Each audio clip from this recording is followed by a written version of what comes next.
Here's to the finest crew in Starfleet. When it comes to my crew, you won't get any argument from me. This is a parody. Paramount owns the song. Welcome to The Greatest Generation. It's a Star Trek podcast by a couple of guys who are just a little bit embarrassed about having a Star Trek podcast. I'm Ben Harrison. I'm Adam Pranica. It's a very special episode today, Ben. You know why? Are you talking about because of what you rolled or because of something else? Oh, because of what was rolled at the end of the last episode. We landed on a special square, a quark spar square, a neighborhood of the game of buttholes. I feel like it's been a long time since we've been here. It has been. Yeah. We've had other drinking episodes, but not one of, I was like, maybe I'll knock it off with the booze a little bit, like the couple of weeks leading up to Vegas. No, no, that won't happen. I've got my glass of ice prepared here, which has melted pretty significantly just in between the back of my house and the studio. So I'm going to drink the water just to get that the fuck out of there. All right. While you drink the water, maybe I'll share what I will be drinking on today's episode. I reached into a cardboard box. Okay. And I pulled out the last bottle I have of Chateau de Soto wine. Oh. This was sent to us from Adam Tuck of Courting Hill Vineyard and has maybe my favorite thing I've ever said on the show as its tagline at the top. It says, "As dangerous as it gets for a podcaster." And what I mean by that is drinking wine that an FOD has sent in with its own label. This wine, genuinely of tremendous merit. Yeah. I'm not a wine expert, but I know good wine when I taste it, and this is good wine. Yeah, this is actually a vintage 2016 Raccagino Noir. Yeah. So this has been aged quite a bit, and I thought, why not class up Quark's Bar a little bit today and honor a great FOD in the process. I would love for Chateau de Soto to be made available to people. I don't know. Would you have to clear the rights to Captain de Soto, or is it silly enough that you could just do it? I think it's silly enough to just do it. But, I mean, we should get back in touch with Adam Tuck and see what the deal is over there. We really should. I've just poured myself a large rum, Adam. So that's what I will be sipping on today. Oh! Corkbuster! Oh, no! I might need to vamp a little bit longer until I can figure this thing out. What vintage is your rum, Ben? I'm drinking a Mount Gay Eclipse Heritage Blend. It sounds like having sex on a vintage bed is basically what's going on over there. Did you get it out? I got it out. It's got a corky hole. I'm just trying to get a bunch of the shit out of it. Does it smell okay? Are we dealing with a corked bottle, or is it... That's just it. I wonder if I did that thing where I aged it too long. Man. I'm really, really bad at telling whether a bottle is corked, so I could probably drink this whole thing, and it would be. Yeah.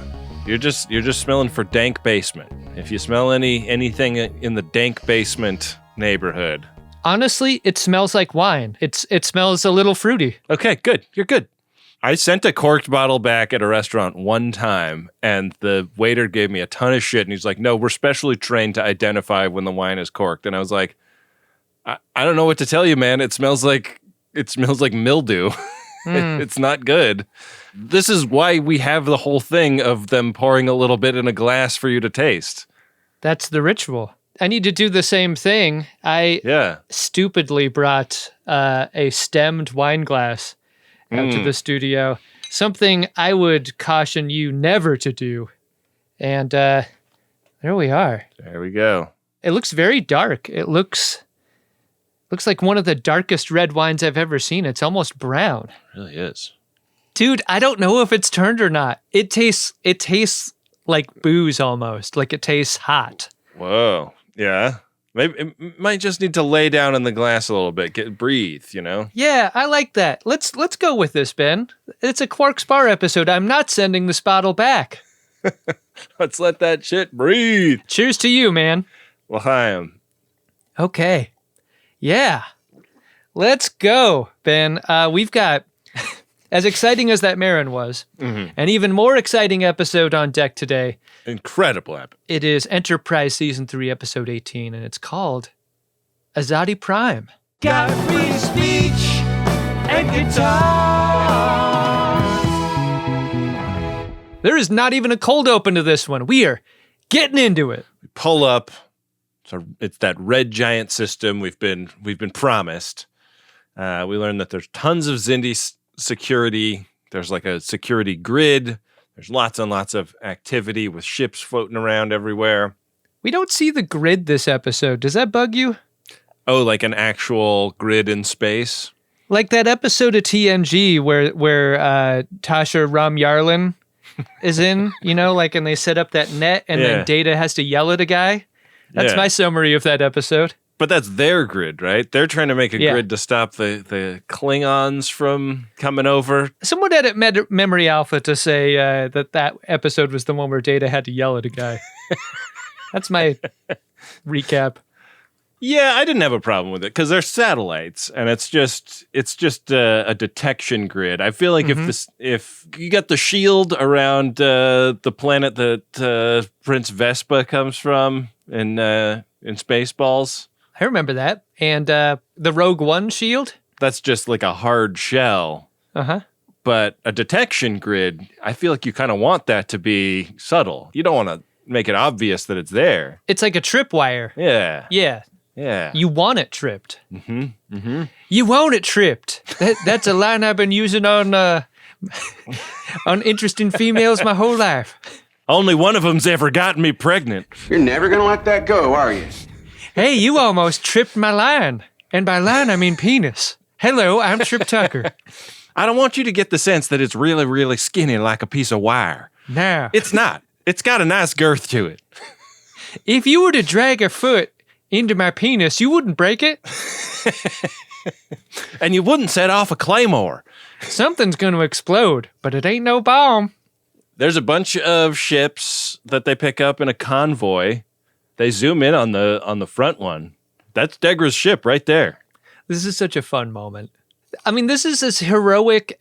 I'm not going to say as heroic as Archer gets this episode because, like, getting the shit kicked out of him, I think, constitutes a big part of being a hero in a story like this. But that whole, like he's leaning forward in the seat and he's standing up, like leaning forward. He's like, everything about him is like, we got to get this guy. And it's a big moment when he fingers the view screen and points it out. On board Degra's ship is where we cut to next. And celebratory moment over there, not unlike a Quark Spar episode. We're all drinking to the big completion of the weapon. What an accomplishment. His toaster's really something else, Ben. Degra pours something out for his buddies, and he's like, here's to being single, drinking double, and exterminating triple. And everyone's like, whoa, oh, okay. I feel like everybody is giving Degra pats on the back except for the lizardman. I'll reserve my gratitude for when the humans have been annihilated. No aquatics in this episode, no bugmen in this episode, but I guess they expended all of the CG ordnance on other shots, so they weren't having insects and swimmers in this one. When you said that there are no aquatics in this episode, my mind went to the planet where they're building the bomb. Yeah, that must be where they live, right? My assumption was that was an aquatic planet. They volunteered. Build it over where we are. That way we can actually do some of the manual labor.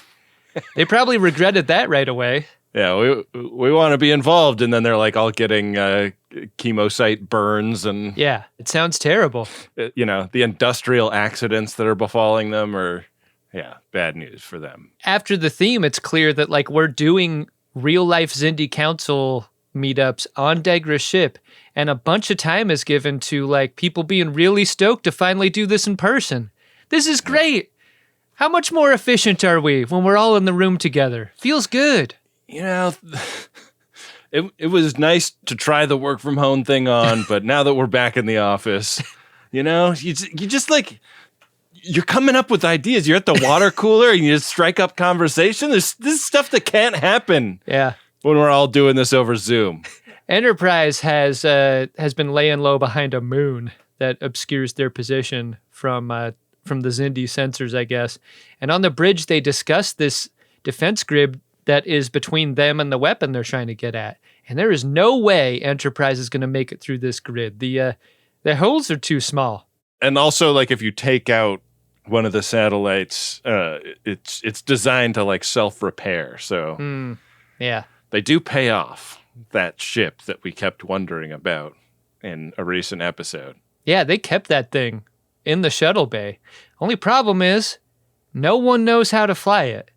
That task is given to Mayweather and Trip Tucker, and they try to get themselves up to speed while on board. But there's this other aspect to the mission too, right? Like, Trip and Mayweather have to learn how to fly the ship, but we need to have some sort of facility with the Xindi language, right? Because, like, we're going to get pulled over once we drive the stolen car into this territory. We got to be able to talk to the cops, right? We don't know if the registration has expired on this thing. Like, we're going to get asked questions, and we don't speak click and pop the way the Insectoids do.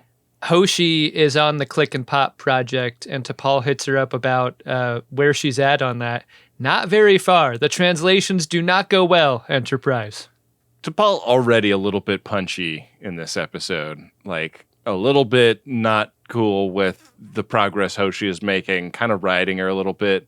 That's an interesting observation because of what happens with T'Pol later on in the ep. Like, she's already a little tipped over into being her version of emotional. Right. Or emotionally raw. Right. For what's to come. Do you think this is burnout? Or is something else going on with T'Pol? Is it like that they have that other, there's chemosite and then there's the other stuff that you're supposed to coat your hull with? Is she just getting enough like low persistent dose of that stuff? That's a great question. By having the Xindi shuttle on board and not really knowing where T'Pol's quarters are in relation to the shuttle bay. That's what I'm saying. Yeah, that makes a ton of sense. Could be affecting her. She might want to rip some eyeballs out, is what I'm saying. Yeah. Or be inside out, as the case may be. I don't know how Vulcans decide these things, but I was just thinking about Trip and Travis down there in that ship. They have to be so grateful that the Insectoids keep their shuttles a little bit tidier than they keep their hatcheries. You know, they're not getting like dirty. They're not getting goo all over their uniforms in there. That's a great call. It is dressed very differently than that on-planet crash ship situation was. Yeah. Much less disgusting. There's some discussion right before Trip and Travis depart between them and Archer, where Archer is at great pains to insist that they not make this a suicide mission. Like, this is recon, and we're not going to get the information that you get if you don't come back. Yeah, you're only supposed to take pictures, guys. Just photographs. Under no circumstances are you to engage the enemy. Sort of seems like something you shouldn't have to say, you know? Yeah, say less, Archer. You're kind of making me nervous. He is as emotionally peaked as T'Pol. He's just shown it way more. Yeah. These flying lessons do not go well. Like, there's that thing where you sort of fly the craft on the ground before you finally take it out for the first time on its test flight. Yeah. And the initial flight, the first flight, goes as well as that first flyby they did of Enterprise in the first episode. It reminds me of a guy who's like getting into motorcycling and, tries to get on a 150cc bike before he's really, learned the ropes. Mm-hmm. They leave the shuttle bay and immediately collide with the entrepreneur. There's a physics to this that makes it seem different from a normal shuttle, in that, like, a shuttle is very straight ahead. Yeah. But this Xindi ship seems very floaty in a dimensional sense. Like, it's sort of like we're spaced to have waves in it. It seems very subject to, like, bobbing and turning and floating around. There is something about the way it moves that I thought was really great because it reminded me of model ship on a piece of fishing line. Yeah. Which I imagine is really hard to accomplish in a 3D animation environment, you know? Like we've seen bad 3D animation, and this is not that. It's like good 3D animation to look like bad model work. Yeah. Yeah. In a funny way. So the Xindi shuttle makes it to the security grid, and they pass right through. This is great, except as soon as they pass through, here's a patrol, comes right up and hails them. And this is like immediate shakedown for Hoshi's translation program. Insect Eric Estrada comes and like they roll the window down. It's like, you know how fast I clocked you going back there?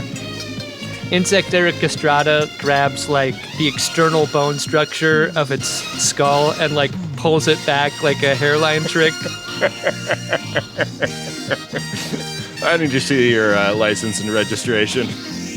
And if you could put an orange wedge on a paper plate, I would appreciate that as well. Has there ever been more done with less than Eric Estrada has done with the fake wig trick that he does with his hair? It's fucking perfect. Yeah. It works every time. It's so funny. So they do have this translation matrix that Hoshi made for them. And it's sort of, it feels very rudimentary. It's like speak and spell, not live universal translator giving you all of the feeling and inflection. But it gets them out of trouble. Like they're ordered to reunite with their mothership or whatever. And they're like, gotcha, will do. See you later. And we cut back to the entrepreneur where suddenly they're getting scanned. And there's no ships in sight. They realize this scan is coming from the surface of the moon that they're hiding behind. And they realize there's an installation down there, a complex. Maybe you'd call it a facility. Anyways, it's down there. Maybe you'd call it a Felicity, even? Oh, yeah. I thought that place was great until the haircut, and then it's just like, I don't even care anymore. Guys are gonna hate it. Yeah. And I've got faith of the fart. Legally, it's just a fart joke. Exposure to oxygen triggers chemical reactions that turn alcohol into acetaldehyde, Ankylosaur, which makes wines turn brown. Maybe that's why it's so dark. Yeah, I was just looking into that. Here's my search term. Wine tastes like alcohol. Dangerous? ? I don't think this is unsafe to drink. I'm feeling good. I mean, most of your hair hasn't fallen out yet. My field of vision, I mean, it's closing. But like all it needs to be is here. Right. You just need to be able to see the screen so that you can be on for the people watching the stream. Absolutely. And I am. Yeah. Very much so. You're doing great. Thanks, dude. I don't think we have anything to worry about. I don't think I'm being slowly poisoned by this at all. I think you're safe. I think you found the least dangerous thing a podcaster can do. This is exciting. Anything could happen. Anyways, they're talking about this place, this Felicity down there, and they can't raise the alarm because of the moon's rotation. Like the Xindi that are down there are facing away from the rest of the Xindi, I guess. So there's nothing to worry about in the short term, but Archer is pretty quick to react to this, and he nukes the entire site from orbit. It's the only way to be sure. fucking A. What'd you make of how fast Archer went from knowledge to action here? He really went hard and fast, didn't he? Yeah. 3 folks inside. RSVP, those guys. Amazing to see his After 5 shadow just instantly appear on his face. I think this moment is crucial in the episode to understand that nothing is off the table for Archer. Absolutely. Like, I don't think anything he does could surprise from here. Everybody on the bridge feels weird and bad about this, including Reed, who pulled the trigger. It's like the boss doing something terrible at a holiday party. Like, whoa, you're not supposed to sing that song at karaoke at a work function. Yeah, like my it rubs the lotion on its skin karaoke song. Oh, yeah. That was one of those. You do not want to see like the senior VP for your region do that at the holiday party. The open pike night guys are holding onto that video, and we'll release it at a time when we're at our most sensitive. The open pike night guys are very much the Pusha T to my Travis Scott. I've always thought this. Are they who we're having a podcast war against? Finally, are we heating this up? You know, another dangerous thing for a podcaster to do, given the footage that they probably are in possession of. But let's fucking do it. I think we can smoke those guys. We're undefeated when it comes to podcast wars. I'll tell you that much. So Trip and Trav are on their bug shuttle, and they find something on a water world, which has lots of little islands, but nobody living on the islands. But they've discussed how this shuttle has high structural integrity, so they can go underwater with it. And they plunge in and like immediately come over an ocean ridge, and there is the Xindi weapon in a construction apparatus. Let's be clear about this. This is a planet-sized planet that is almost entirely ocean.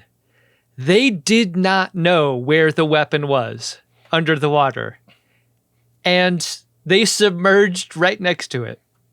Yeah, I mean, there was some talk of Trip getting some readings of something. I feel like that explains it, but like, yeah, it's a whole ass planet. Were you looking around in the water at the thing swimming? I could swear I saw some aquatic Xindi in there.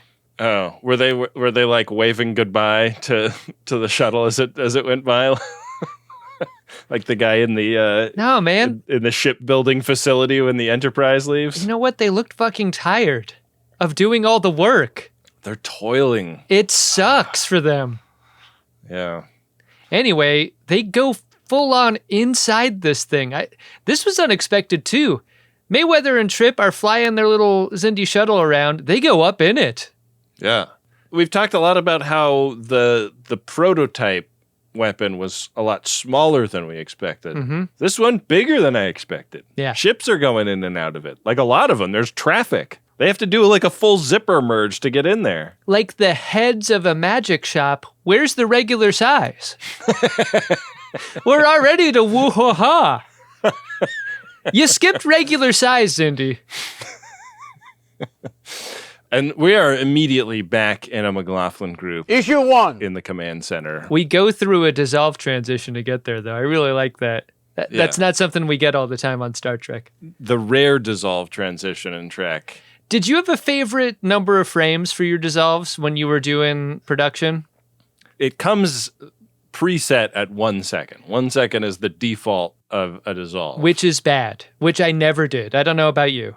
No, yeah. It's like it comes preset at that so I can mess with that. I was a 10 framer. 10 frames? Yeah. Wow. Like it softened the cut enough to not make it feel hard, but like it wasn't this luxurious dissolve. I thought it worked under most circumstances for stuff I was working on.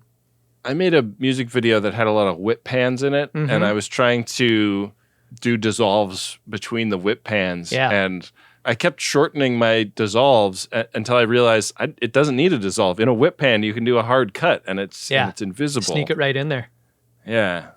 Dissolve is hard to deploy artfully, I would say. Yeah. You know, like it's very funny because all of the like consumer grade video editing things that have ever existed, all the way back to Video Toaster, put so much work into all of the weird video transition effects that they pack in, like cube rotate, star wipe, and they all just look bad for the most part.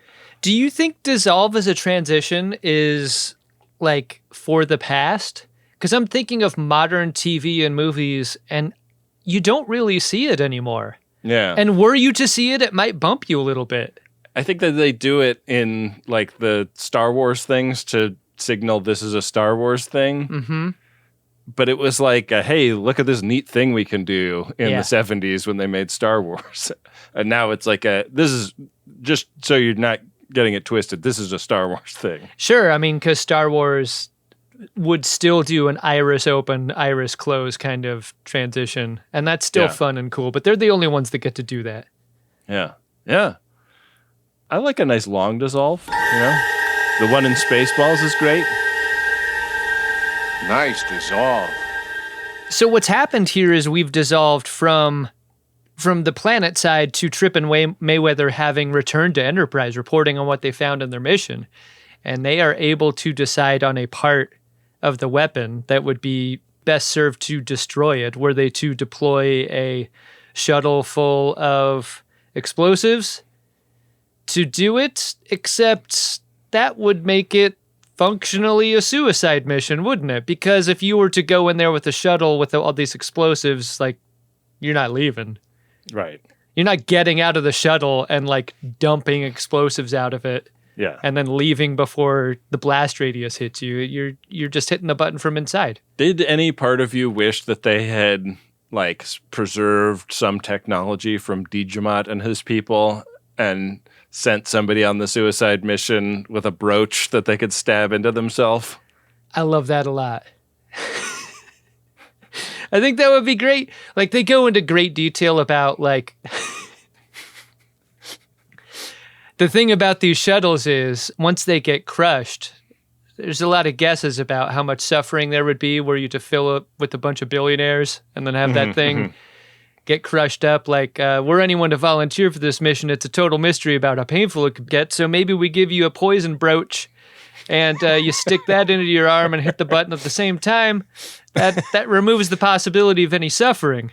And Mayweather, hearing this, is like, put me in, coach. Yeah. I want this. And I want to pause the episode right here. I wanted this for him. I love this for him. Because if you kill Mayweather in this way, in this episode, he becomes the ultimate hero of Star Trek Enterprise forever. Just like being back in the war. Who are you? Ensign Travis Mayweather. Parents must be very proud. I should be the one to go. Forget it. Who are you? I'm the helmsman. I'm the only one that can pilot that shuttle. And your mom? Very proud. That's true. It takes practice. I think I'm getting a feel for it. I think I found reverse. An actual memorable thing for him to do, which they haven't Precisely. really done for him up until now. Hard for Trip to do it because he'd have to stab that brooch right into his nipple. I'd have to find some flesh in between. But what if I miss? It's all areola, all the way down. It's a moot point because Archer's like, no, it's got to be me. I'm doing the suicide mission. This is a hell of a way to end a meeting. Like, as soon as he says that, what else can you say? Like, he's the captain. All right. Yeah. I mean, if you're going to go with a bunch of billionaires in a vessel of dubious structural integrity, like, I got respect for you going yourself. It's a dubious can. Yeah. It's good faith to believe I can do parody. Archer is like going to get on the elevator after telling Travis, like, meet me in the shuttle bay for flight lessons in half an hour. And he gets on the elevator and is immediately aboard. What we learn is the Enterprise J. And it's in the middle of a war. Enterprise J, kind of a wide king, as we see on the Master Systems display behind them on occasion. We don't really get an exterior shot of this ship at this moment, but we do see it in schematic. I'm going to say a better looking ship than Enterprise E or F. Wow. Fuck. Harsh. Harsh but fair. It's something that we only see in schematic at this point, but Daniels is there and he's in his ropey outfit. Just for some reason, miles of feces and urine going through the tubes. Like, doesn't that ever drive you crazy? Like when in health class you're told, like, yeah, the small and large intestine is like 40 feet long. And you're like, that's Right, impossible. Yeah, if you took it out of you, you could stretch it out. Yeah, Really? like you could go to the moon and back 4 times off of the length that your small and large intestine put together. Like, that doesn't make any sense. That's what's going on here with Daniels' shit tubes. And Archer's like, I guess because Dune is like 10,000 years in the future, so like it takes that long to come up with the technology for the feces just to be processed in the thigh pads. In your time, it has to be processed everywhere. Yeah. It's getting harder and harder to surprise you, Captain. And yet Daniels looks warm and comfortable. Yeah. Yeah. They're in that weird nebula that everybody had to sleep their way through. And presumably the J has some kind of shielding that protects from that nebula. But this is a conflict between the Federation and the Sphere Builders. And we're told that Sphere Builders are using those spheres to terraform the galaxy, essentially, to turn it into a place where transdimensional beings can hang. They're kind of beings of mystery at this point, aren't they? I mean, they just have normal-looking ships. Their ships are kind of like dumb-looking, honestly. I thought so too. They're like looking out the view screen, and Daniels is gesturing broadly. This is one of the great moments in Federation history. We finally get over on these fucking Sphere Builders, and it's great because it represents the promise of what the Federation is. You know what the Federation is, right, Archer? And Archer's like, what the fuck are you talking about? You've mentioned this before, but it doesn't ring a bell. Yeah. And Daniels is like, well, needless to say, Federation is really important. It's a bunch of different kinds of guys that all got together, and they're not going to get together without the humans. So if the Xindi take you guys out, just really shits on galactic history from that moment forward. What do you make of how emphatic Archer was in his defense about wanting, maybe even needing to die at this point? Send someone else. I won't do that! No one tells me not to die, god damn it! I just took out an entire Felicity from orbit. I feel terrible right now. This is the only way I can think of to atone. Daniels has got to do more than just say it's really bad, doesn't he? This is not enough. Yeah. At this point, Archer has like moved through time, and so he has this sort of way about himself that like he has the confidence of someone who's had a time travel experience talking to a professional time traveler and being like, I'm on the same level as you. Yeah, I know what you're talking about. Yeah. When he kind of doesn't. It's rough. The message from Daniels is go convince the Xindi. Like, in the way that you're trying to convince me you know shit about time travel, go convince the Xindi that you know shit about what they're up to with their weapon and that they need to not proceed with the killing of all humans everywhere. Like, if you sacrifice yourself, like, you're blowing the whole thing. Like, you've got to live through this, and you've got to convince the Xindi not to use their planet killer. Do you think there's something about Archer's understanding of time travel that makes death seem a little bit squishy as a concept? Like, a little less permanence than he might normally associate with it? Pre-knowledge of time travel? Yeah, I mean, interestingly, we've learned from Daniels that the results of actions taken in Archer's time propagate through the timeline in a way where Daniels doesn't feel it immediately. Yeah. So, like, Daniels doesn't know what Archer's going to do here.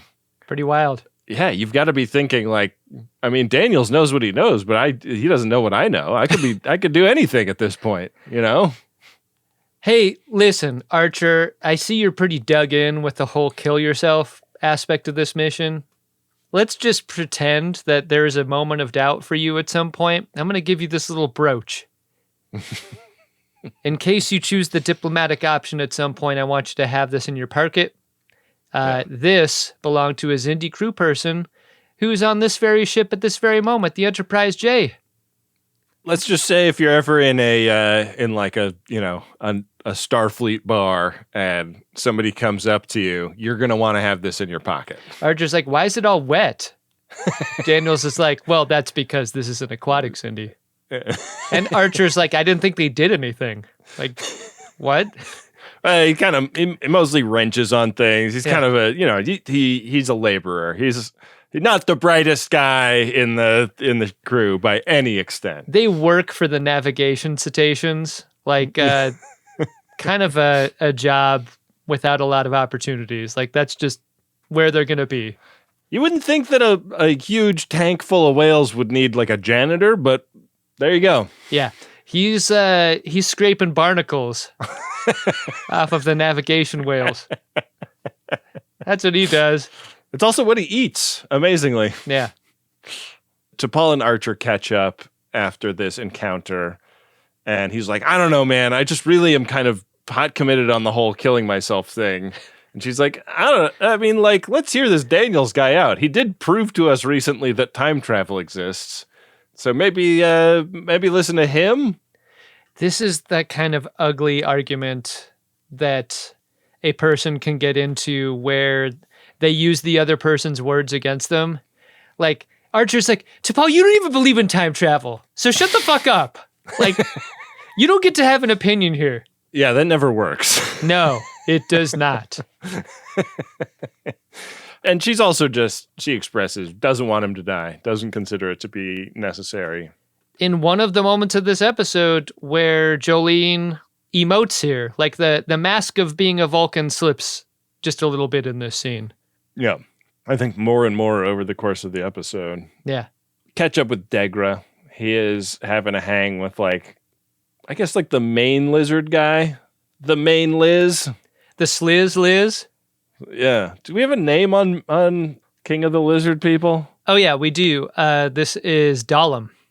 Dahlem, he's got plans. He wants a bunch of ships. He wants 4 ships to go with the weapon when it goes to take out the Earth. And his idea is that many ships will be needed to chase down any Fujis that attempts to depart the system upon the destruction of the planet. Degra's really stressed out about whether the vortex can be made that is big enough to accommodate the weapon and 4 ships. Like, we've been stepping it up in the plugs over the course of weeks to get stretched out and ready to accommodate this weapon. I don't know if we can stretch it much further, to be honest. I mean, and what Dahlem is writing for, to use that description, is that, yeah, I mean, you just need to get a weapon plus 4 escort ship size plug to get this thing worked out. Yeah. I gotta say, aren't you on Dolem's side here? Like, why would you fly this thing unescorted anywhere? Like, I don't know. Removing the idea of like, yeah, we got to do the mop-up duty with the refugees, like with the other ship, obviously. But like, wouldn't you want something flying interference? Makes a ton of sense. I mean, it is a super weapon. Like, can it not defend itself? Like, can it just take out anything that comes at it? I don't know. Super weaponally? I don't know. Or is it a one-shot deal? Like the other one kind of took its shot and that was it. So this argument is interrupted with news that the moon base is late for their check-in. And if you'll remember, it's because they're dead and exploded over on the moon base. Not exploded in the good way where your muscles look good, but the bad way. Yeah. Where you're dead. There's a conversation here between Degra and Jannar where it's like 2 bad guys talking about the bad thing they're about to do and like maybe the mixed feelings they've got during.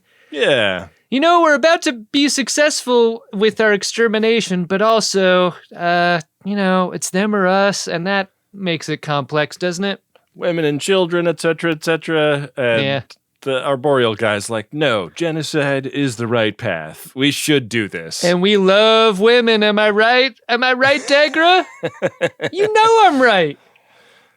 I like that the humanoids and the arboreals are kind of like, ultimately, like, they get along. We're more similar than all those other kinds of guys. We breathe the same way. Our blood temperature is very similar. Yeah.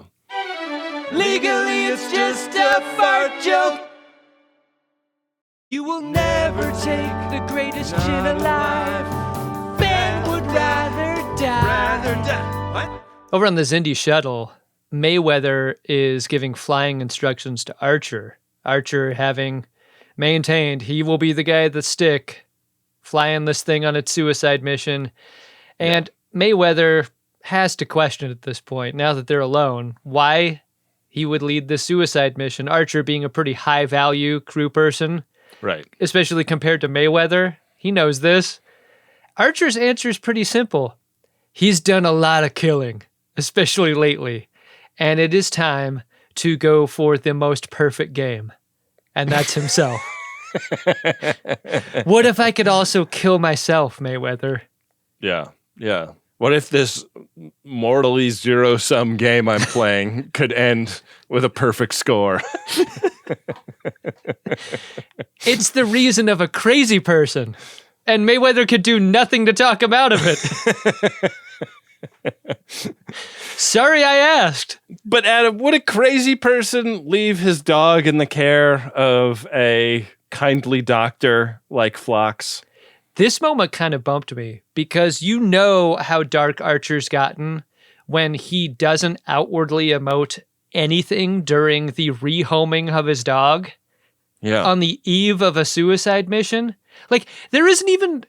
You can tell the person who wrote this episode isn't a dog owner or lover because there isn't that last moment of like, I love you so much, scritches, and then like he turns away and like bites his fist. Come on! You get your hands under those floppity ears, and you get the side of the face, and you might comment to the person, I wish I could explain this to him. Like, you know. The writer of this episode thinks that the cheese thing is that. The cheese thing is not that. Yeah, give my dog diarrhea on purpose is not that. Yeah. It sounds very biblical. Give my dog diarrhea in remembrance of me. Do this as oft as you shall eat it. Eat the cheese. 3 writing credits on this one. Yeah. Brannon, Rick, and Manny got together on this. Who knows? Who fumbled the dog ball this hard? Yeah. Yeah, hard to know. A real bumper of a scene here. Yeah. Dr. Phlox is like, I don't think we discussed this previously. Like, I feel like you're kind of dumping this dog on my doorstep. Yeah. Not really fair.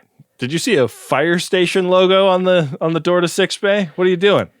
There might be something baked into this scene that we're not talking about, and that is maybe the percentage chance that everyone believes this mission will be successful anyway versus them all believing they're going to die because this isn't going to work. Like, maybe that's the energy Archer has here. He's like, well, you're going to be taking care of Porthos for about, looks at his watch, 3 hours.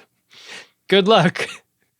That's interesting. I mean, it's a question of like what we bring to the viewing of a thing like this. And it's like, it's Star Trek. Like, they're going to save the planet, you know? Sure. It's especially in prequel Star Trek. We know that the Earth will be fine.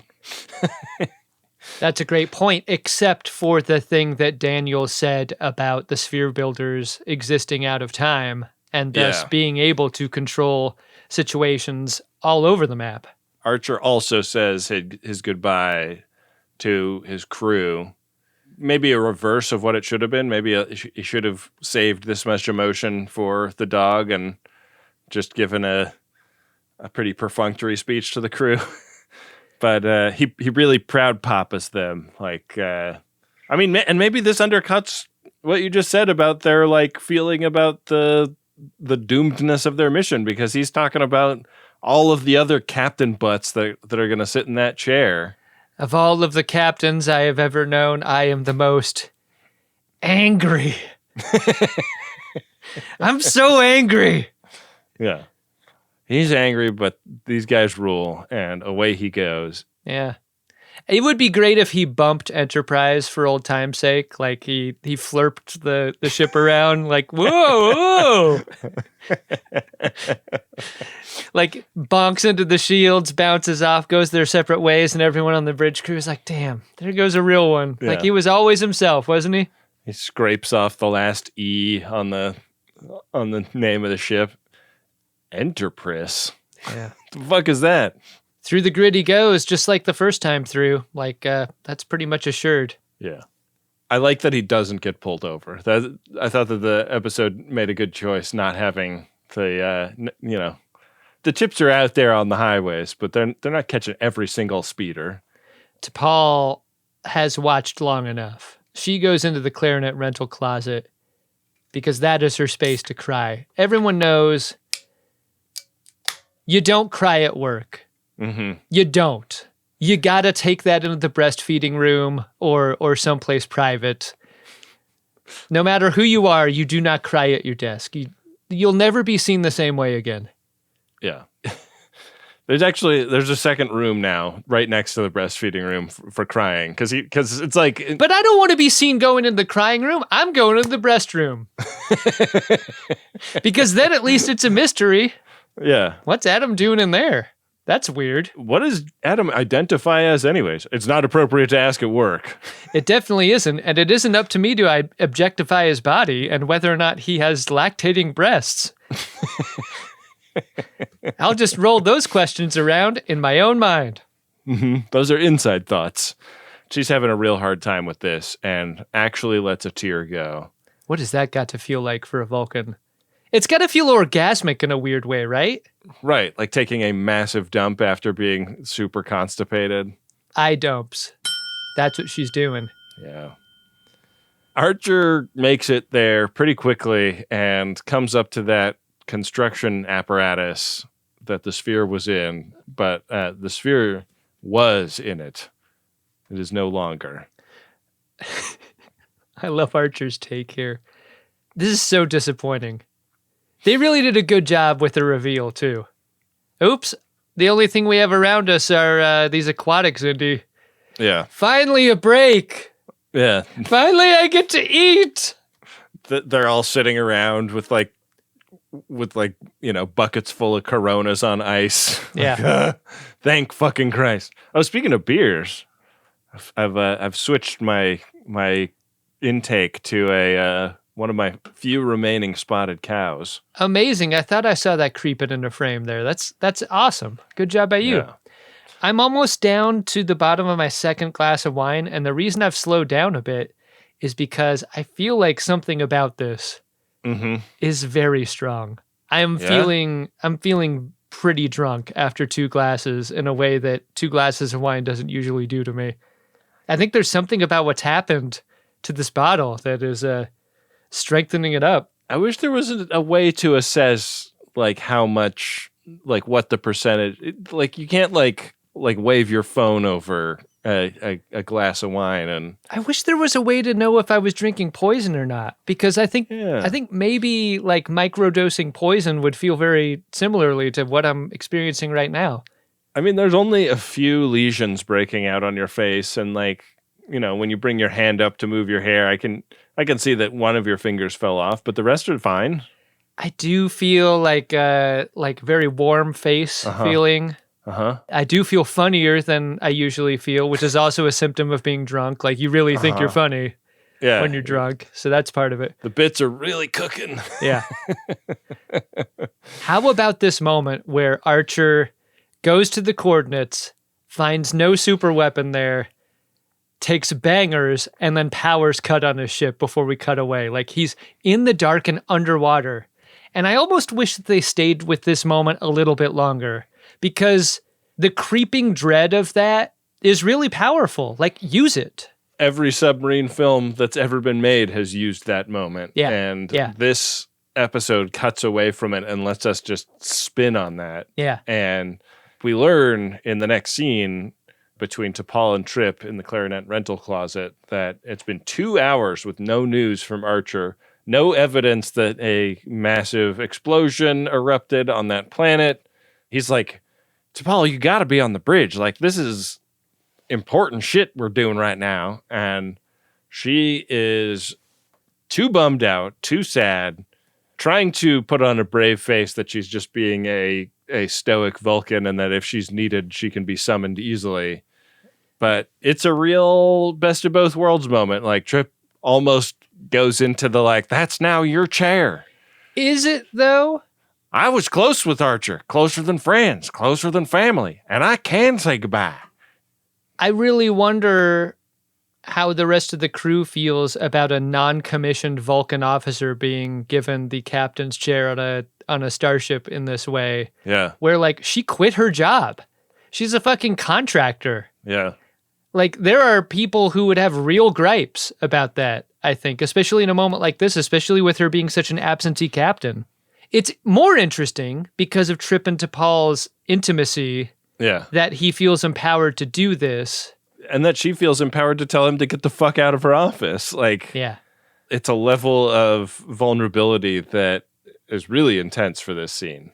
These are now your clarinets. T'Pol's like, I actually didn't know what were in these cases. It's really what it is? Huh. I won't cease or desist, 'cause we really think it's fair use. Archer's getting beat up in one of those interrogation rooms where you get your hands chained to the ceiling. Oh, this is great. I love this. His prisoner taunts of his captors are really tremendous because he's getting beaten up by lizardmen and he's bragging about the extinction of the dinosaurs. Around 65 million years ago, most of the reptiles died out. Mammals became the dominant species. How unfortunate. He has got a lot of lip for a guy who failed his mission. Yeah. And this is something that that Dahlem calls him out on later. Like, do you want to die, dude? Like, what are you doing here? You're making it a little easy for us to beat on you. Yeah. Dahlem also tells him that the Enterprise has been clocked in the system and that they're going to destroy it unless he makes with the information. I guess the information that they want is like, what are you doing here? And you know, how many Starfleet ships are in the expanse? Like, what are we up against, basically? Archer breaks the spell here by bringing up the idea of Degra's third mystery child. Yeah. And Dahlem's like, what are you talking about, dude? Everyone knows Degra's got 2 kids. Archer's like, no, not me. I know the truth. Third mystery child. You know what? I was kind of a fan of Degra before he was really famous, you know? Yeah. I think the stuff that he put out before he was on a major label was some of his best work, and I'm familiar with some of the deeper cuts. Let's just say that. Anyways, I want to talk to him and not you. I'll tell him everything you want to know. Cut over to Enterprise and to Paul, hey, return to the bridge. Mm-hmm. Good job, DePaul. That's where you Welcome need back. to be. It is clear by now to everyone that the weapon was not destroyed. And the question in the room is, what do we do now? Like, the expectation was the weapon would be destroyed, or we'd hear from Archer, or we'd be destroyed by now. So T'Pol and Reed and Trip Tucker are talking it over, and they're like, we don't want to just wait for whatever. How about we give this one more hour before T'Pol goes through with her plan to go in by herself and do a little Vulcan-style diplomacy. Also sounding a little bit like a suicide mission in this case. She's like, I'll just take a shuttle and I'll go in and I'll try. And they're like, huh? But you don't even have that little pin that Archer was given. Yeah. Pin seems important. That's going to be in one of your Earth hours. They're going to wait until T'Pol goes and tries this. That's a lot of time to keep beating on Archer. But in this case, Degra has actually gotten word about what Archer said, and so he's brought in and he does that thing that's great. He dismisses everyone from the room. Yeah. So they can talk privately. Or I guess if you're Archer, like, do you talk primately? What do you think? But they're humanoids, and the primates are the Dr. Zaius guys, so they can't talk primately. But, like, what are humans if not evolved primates? It's a great point, Adam. It's not good terminology in the Xindi. I've been saying this forever. Like, I don't know if the Xindi came up with this or if, you know, the Earth government came up with For this. the or if this is purposes of my wordplay, I think Yeah. we can agree that they are talking primately. You know what I think? I think the universal translator is to blame for this, and therefore Hoshi is to blame for this. She fucked this up. Yeah. Because humans are primates. Humans true. are a type of primate. Humans are apes. We're great apes. Yeah. You know, we share 99% of our DNA with bonobos and chimps. Created by the great ape creator. Some would say we're damn dirty apes. I wouldn't. I think we're quite clean generally. Yeah, all my parts are clean. Yeah. But anyways, all of the lizardmen leave and the conversation begins. And Archer has Degra listening because he's got lots of semi-secret biographical information about Degra's life. And he explains, like, you guys are acting based on a lie based on, wool that has been pulled over your eyes, and I can prove it. And he taps that coin on the counter of the bar. And Degra's like patting all of his pockets, and he's like, oh shit, I don't have one of those. This whole idea that, like, when you destroy the humans, you destroy yourself, man. Yeah. The weight of that is in this scene. Cut to later, where Degra has this coin quantum dated, this thing he took from Archer, and he's out talking to the council. Like, he's just talking to like mammals. He's like, he's not talking to the whole council. He's talking to his dudes about what to do about this. And there's like kind of a lot more discussion of Detroit than you'd ever expect on a Xindi ship, maybe ever. Like, if this were a bettable ass thing, like, how many times the word Detroit is said on a Xindi ship, I would set the line at 0.5, and it's basically a yes or no. He described the pizza of this place, and it's a thicker crust with, sauce on top of the cheese. What we get out of this is a fair bit of news about the insect Xindi developing the secret bioweapon. Like, that's the main thing that happened in Detroit. Right. And that is driving a wedge between the Insectoids and everyone else on the council. They're like, those fucking guys. And there's some discussion of like, should we go to the bigger council with this information, or should we like just tell the aquatics? Because it sort of seems like the lizardmen and the bugmen are in league, but the council doesn't work when we're all kind of like making backroom deals among subsets of the species. I got a great question about the Xindi bioweapon. The reptiles made the bioweapon in Detroit. It wasn't the Insectoids. Yeah. But if the Insectoids wanted to make a bioweapon, why wouldn't they just squirt a bunch of ropes in people's faces and it just transforms them into a Xindi Insectoid protecting people at their core? We have to help these children. All of a sudden, everyone on the council is pro-Xindi Insectoid, going along with whatever their ideas are. Yeah. Because it's good for the insects. We've seen one example of what this huge weapon can do. Maybe this even bigger one, what it does is sprays ropes all over the faces of every human on Earth.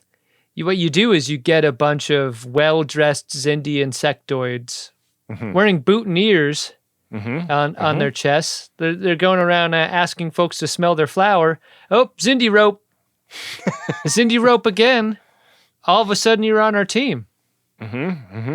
They could sweep through the Earth population very quickly that way. Absolutely. That's not their idea, though. They're not as smart as us. On the Entrepreneur, Trip is basically chasing T'Pol through the ship and into the shuttle bay and trying to convince her not to go on this solo diplomacy mission. And if you thought she was emotional before, brother, you ain't seen emotional. Is this a word that's ever been said before? Is this diplomacide? That's what I feel like T'Pol is after. And she gets like on the threshold of a shuttle pod before she is stopped with news that Xindi ships are incoming.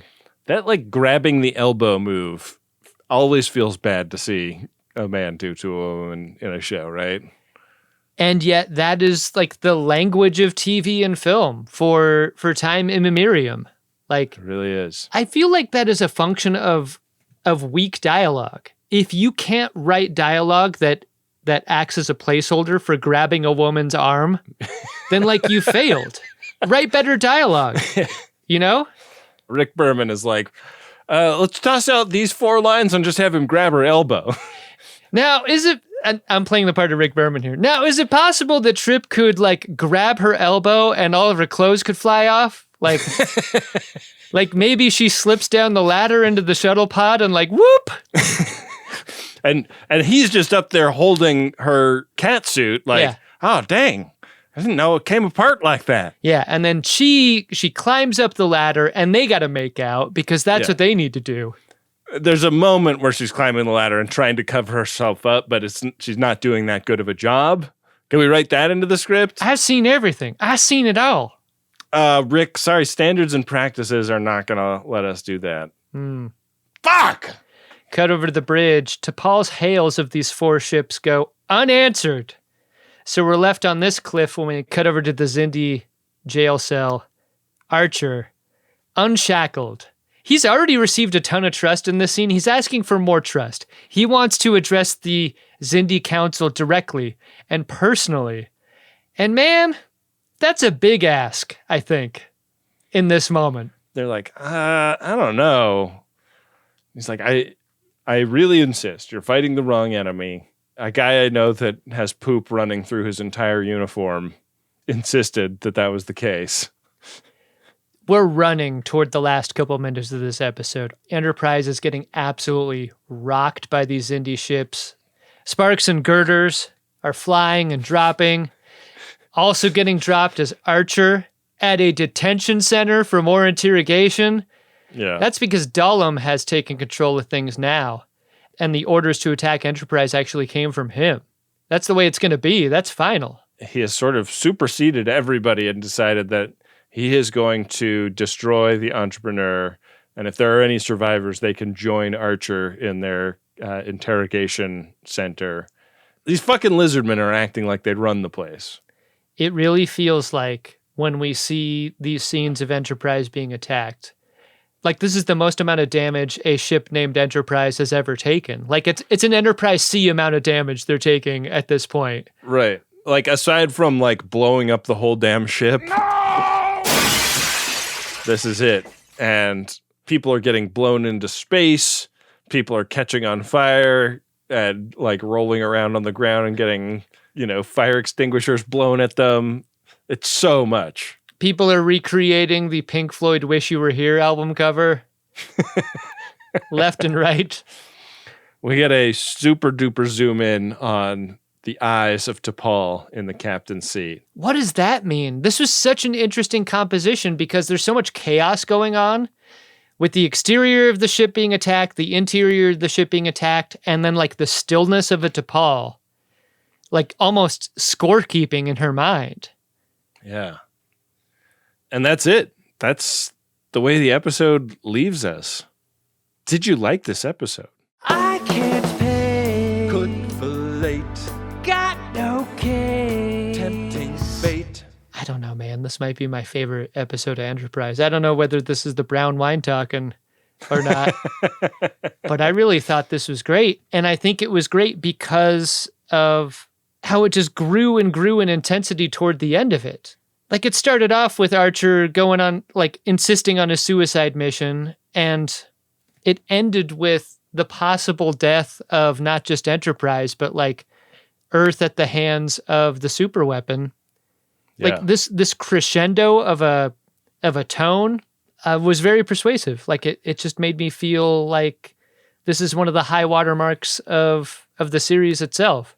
I don't know how many episodes of Star Trek we've watched, but it's like dozens at least. I mean, I think we're talking about 591 episodes of Greatest Gen. Yeah, and then handful over there on Greatest Trek too. 335. Yeah. When the credits rolled on this episode, I was shocked. It's a great moment, right? I was like, that's it? That's it? Like I had no concept of where I was in time at that point. I was so locked in on this episode. Why not to be continued this? I think that's an amazing choice. Like it's an amazing to be continued is old-fashioned shit. Like this is a modern television show, you know? You know what I loved? I loved the interior dish of the bridge falling down like a chandelier. Yeah. Like shit is bad when the chandelier falls on the bridge. And Mayweather doing like a shoulder roll to get out of the way of it. Yeah. Yeah. Good situational awareness by a guy who was presumably very occupied with maneuvering the ship to notice that the chandelier was hanging by a thread and getting out of the way. When you know that you don't have to deliver dialogue, you can concentrate on all sorts of other things in your scene. Do you want to see if there's anything worth concentrating on in the Priority 1 inbox? Oh, yeah, I'm holding it together for that, Ben. Okay. Priority 1 message from Starfleet coming in on secured channel. Need a supplemental income. Supplemental income? Supplemental. Supplemental. Yeah, it's extra. The interest alone could be enough to buy this ship. We got a promotional one here, Adam. Hey! Goes like this. I'm going to get political. Star Trek has always been a socialist and humanistic vision of the future. Funding has been cut to public radio. I am calling for Friends of DeSoto to donate. #Rascals Resist. And the call to action is donate to your local NPR station. Ira the Gooch with this message. Fuck yeah. Longtime friend of DeSoto. Absolutely despicable what happened to public radio, and it will unfortunately disproportionately affect the most rural stations in the country. I mean, you and I, Adam, have lots of friends in those public radio trenches, and we have friends everywhere. Veterans of those public radio trenches, and I couldn't agree with the Gooch more strongly. Like, this is a direct attack on credible information being delivered to people all over the country. So if you've got the means and can do so, I highly encourage you to give a little coin to your local affiliate. I, for one, have stiffened my resolve. I know there are a bunch of public radio folks out there who see the value of these things. We're going to come together and make it happen. We're going to do it. No one's going to take away our NPR stations. That's just not going to happen. We will save them. We got to. Ben, we got a personal message here. It's from Courtney, and it's to Robert. Here's how that goes. Happy 40th birthday, honey bear. You're aging like a fine Chateau Picard. You're the Jennifer to my Cisco, the Rom to my Lita, to my Rom. Whoa. What does that mean exactly, Courtney? Oh, man. The Rom to my Lita, to my Rom. The Bashir to my Garrick. The prophets say to bring your Batleth to Terak Boudoir. Hell yeah. Let's pawn far, baby. Wow. Courtney, a very well-written, a very seductive. No kidding. Priority one message here. Robert. Lucky man. Time to go. Yeah. Time to go, dude. Turn off the episode right now if you know what's good for you. Yeah. Courtney, well done. Well met indeed. Our last P1 is from Samantha. It's to Ben and Adam. Goes like this. Hey guys, long-time listener, first-time P1er. My first episode of the show was Ginger Jesus. I was riding my bike and decided to try this new Star Trek podcast. I laughed so hard I crashed. I still have a scar on my upper lip. Whoa! I've been listening ever since. For 9 years, I've never admitted to anyone what caused the crash. It was dick valet. Oh my God. Oh, Samantha. Samantha, what the fuck? Ben, we gotta stop doing this show, man. It hurts people. This was Adam's fault in particular. He definitely said dick valet. Yeah, that was me. And on his behalf, I want to say that I'm very sorry for making a Star Trek podcast with him. I want to be clear. Ben apologizes not on my behalf ever. I do not apologize. Amazing story. Holy shit. Samantha. Damn. What a secret. What a secret. What a thing to be withholding from your friends and relations. A good idea to withhold it, by the way. Yeah. That's a smart move by you. But not in that context. We encourage people to share the show with their friends. Like, there's a podcast I really like. You might enjoy it too. Sure. Just don't tell them it disfigured you. No, unless it's like a cool scar. Mm-hmm. Yeah. Thanks for getting a P1 to everyone who did one this week, and highly encourage good ones this anyone week listening to arrange one themselves.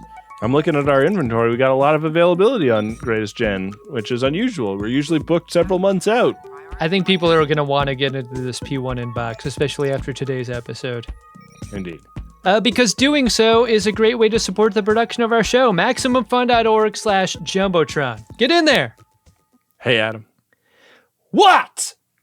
Did you find yourself a drunk Shimoda? Incredible. Drunk Shimoda! There's an inner life to Degra in this episode that is totally unscrutinized.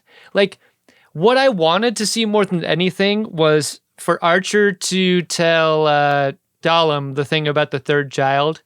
And then I wanted to cut over to the bridge Yeah. I wanted to see Degra get told and for him to be like to spit out his coffee. Like, I'm Degra. My job is bomb. Like, what am I involved with this prisoner bullshit for? And for that to change his entire life? Yeah. I think a lot is made of that moment where Degra is brought into the cell and he's like... Because he has no memory of anything going on between him and Archer before. He's never met Archer. There's a way you have to be in front of the prisoner where it's like, tie us up, you're buttoned up, you're being stoic, nothing's going to rattle you. I want to see the part before the rattle. When Degra permits himself to be like, what the fuck? What? No, guys, there's no third child. What? Everyone knows I'm two-child Degra. That's like the main thing about me. Yeah. Like, it's like my whole identity at work. They didn't have time for a last time on. They didn't have time for a to be continued. They didn't have time for that. So I get it. But like, I'm going to make my Drunk Shimoda Degra because there had to have been that moment. The moment that just melts his mind. Yeah. And that we never see the mind melting deprives us, I think, of a great moment in this episode that we just have to conjure out of our imagination. My Drunk Shimoda is... I couldn't quite tell if it was one or two extras on the bridge during the big combat sequence at the end. It might be two guys, but in my heart, it's one guy.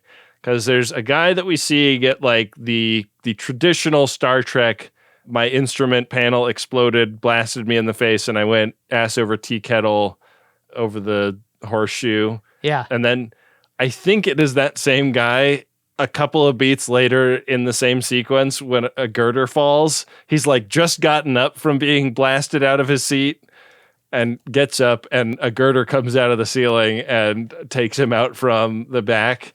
And I loved how that guy was just having like the worst possible day on Star Trek. I love how understood the girder is as the angel of death on Star Trek. Yeah. Yeah. It's like, you know what? It's almost like its own character on the show. I love it. Good one, Ben. Face of the fart. What a fun episode, Adam. I can't even imagine what we've got coming up next. Is it called Azati Prime Part 2? Like, this was not a to be continued, so I'm going to say it can't be. No. Our next episode is Season 3, Episode 19, Damage. While dissension among Xindi ranks festers, Enterprise tries to recover from a devastating attack. I don't see how the Luke boys are going to get out of this bucket. Enterprise is looking pretty bad. Yeah, it's not going great for the ship. Ben, the game of buttholes, the will of the caretaker quantum leap. I rolled the last one. It's landed us on square 32. That's a Quarks Bar episode. Really wondering if we're going to experience the next episode in any kind of way. Yeah. A brown wine kind of way, even. We'll see. It could be anything, Adam. That's the thing about the game of buttholes. She's a cruel mistress. You're required to learn as you play. Roll. Sometimes she's nice. I'm going to go ahead and roll this 100-sided die and see where we land. Do it. Whew. Oh, Adam. Narrowly avoided disaster. We're on square 87. Chula! Did I win? Hardly. Doorstep of that temporal Cold War. But a regular old episode for the folks next week. Just looked up Courting Hill Vineyard, a website that hasn't been updated since 2015. Oh, no. What does that mean? But this vintage is 2016. I just want to say at this point, I appreciate everything that Courting Hill Vineyard has provided me up until now. I also want to dedicate this episode to Jimmy Layden, the owner of Courting Hill Vineyard, who died in 2021. Possibly the reason that we have not gotten an update on this vineyard or its status. By all accounts, a great dude who is well loved. Oh, buddy. And I hope that I'm not drinking the last bottle that could possibly be gotten from this great place. Adam Tuck, you got to reach out and give us an update. try and drill down on the Adam Tuck situation, figure out what's going on. Yeah. Before Adam Pranica shuffles loose this mortal coil. Let's get some advice on whether or not I should finish this bottle.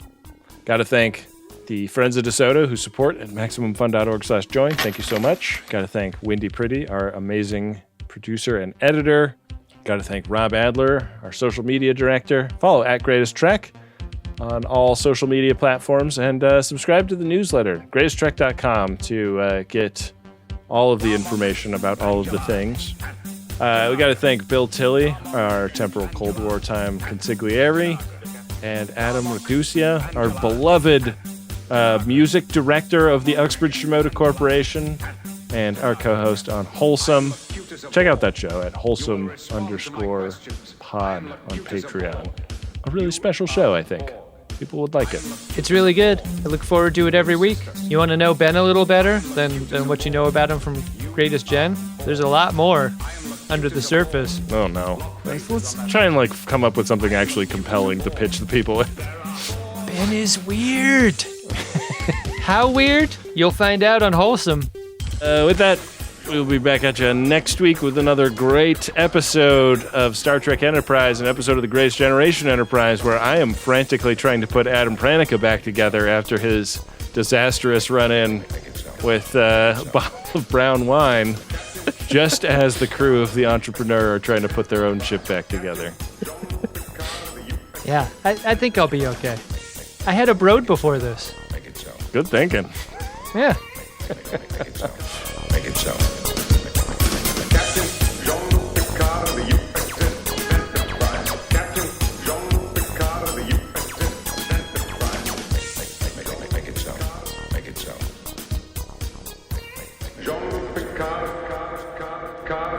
I'm going to keep drinking this wine the rest of the afternoon. I feel awesome right now. You look awesome, Adam. Maximum Fun, a worker-owned network of artist-owned shows. Supported directly by you.